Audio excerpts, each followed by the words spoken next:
اردو کے چاند کے ہیں اجالے کرن کرن، اردو کے چاند کے ہیں اجالے کرن کرن، مہکے ہیں اس کے عنبریں زلفیں شکن شکن۔ اردو کے چاند کے ہیں اجالے کرن کرن، مہکے ہیں اس کے عنبریں زلفیں شکن شکن، پھرتی رہتی ہے مثل صبا یہ دمن دمن، اردو نے اپنا خون دیا ہے چمن چمن۔ لیڈیز اینڈ جینٹلمین، السلام علیکم۔ معزز خواتین و حضرات، گڈ ایوننگ۔ సహోదరి సహోదరన్మారే ఎల్లవరకు నమస్కారం۔ اب اس سے زیادہ بولوں گا تو پورا ٹائم میرا وقت ختم ہو جائے گا اس اسپیچ کا، اس لیے میں یہیں سے ابھی ہمارے فرید صاحب نے میرا تعارف کرایا جناب صدر، تو مجھے ہمارے مصطفیٰ حسین صاحب کی بات یاد آ گئی۔ جناب صدر کے بارے میں وہ کہتے ہیں کہ میں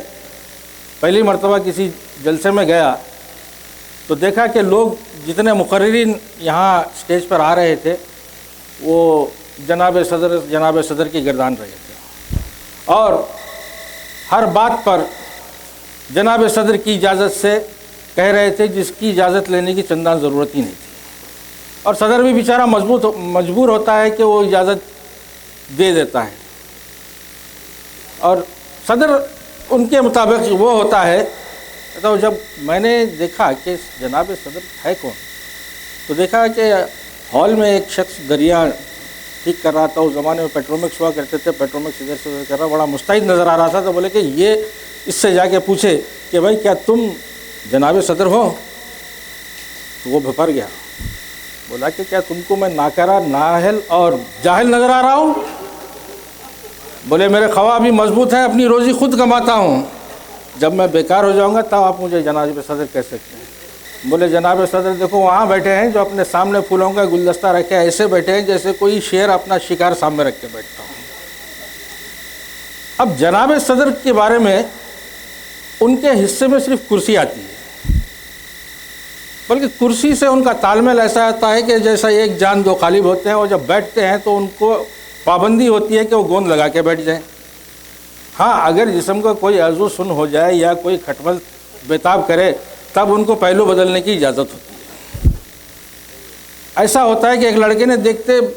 مطلب یہ سمجھ میں نہیں آتا کہ کرسی کہاں ختم ہو رہی ہے اور صدر کہاں سے شروع ہو رہے ہیں۔ ایک لڑکے نے پوچھا اپنے والد سے کہ ڈیڈی جناب صدر کی کیا 6 ٹانگیں ہیں؟ تو باپ نے کہا بیٹے 6 ٹانگیں نہیں ہیں، ان میں سے 2 ٹانگیں جناب صدر کی ہیں اور باقی کی 4 جو ہیں وہ کرسی صدارت کی ہے۔ تو صاحب جناب صدر اتنا مجبور ہوتا ہے کہ آج کا پروگرام جو ہے آج سے 5 سال قبل اردو ٹوسٹ ماسٹرز کلب کا قیام عمل میں آیا 17 اپریل 2012 کو، اور اس نے کامیابی کے 5 سال مکمل کیے۔ اس کے بارے میں تفصیلات ہمارے ضیاء الرحمن صدیقی صاحب بتائیں گے، اس لیے کہ میں صدر ہوں، مجبور ہوں، زیادہ بول نہیں سکتا۔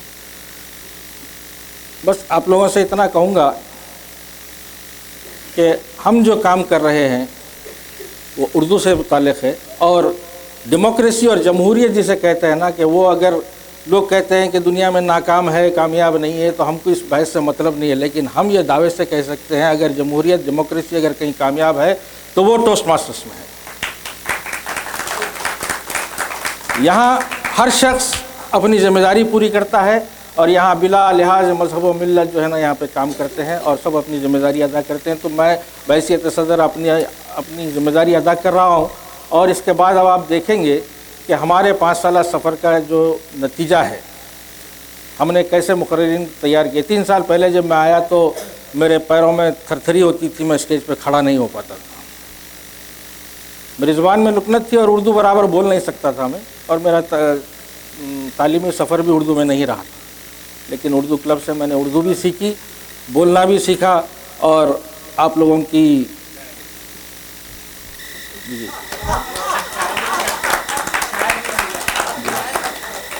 یہ ٹوسٹ ماسٹر کی خاصیت ہے کہ میں کیا بولنا چاہ رہا ہوں، یہ کمیونیکیشن یہ ہے پرفیکٹ، تو صاحب میں بات کو آگے بڑھانا چاہوں گا کہ تھوڑا سا تاخیر ہو چکی ہے کیونکہ ہمارے ڈگنیٹریز کا انتظار تھا، ہمارے ڈویژن ڈائریکٹر اور ایریا ڈائریکٹر کا انتظار تھا، لیکن وہ نہیں آئے کسی مجبوری کی وجہ سے. لیکن ہمارے کلب کے جو فاؤنڈر ہیں، ہمارے خیر خواہ ہیں، جنہوں نے اس کلب کی بنیاد رکھی اور آج وہ ڈسٹرکٹ 79 کے کلب گروتھ ڈائریکٹر ہیں، میں ان سے گزارش کروں گا کہ وہ 2 منٹ کے لیے یہاں تشریف لائیں. آپ کی زوردار تالیوں میں ڈسٹنگوشڈ ٹوسٹ ماسٹر ڈاکٹر شیخ شکیل انجم.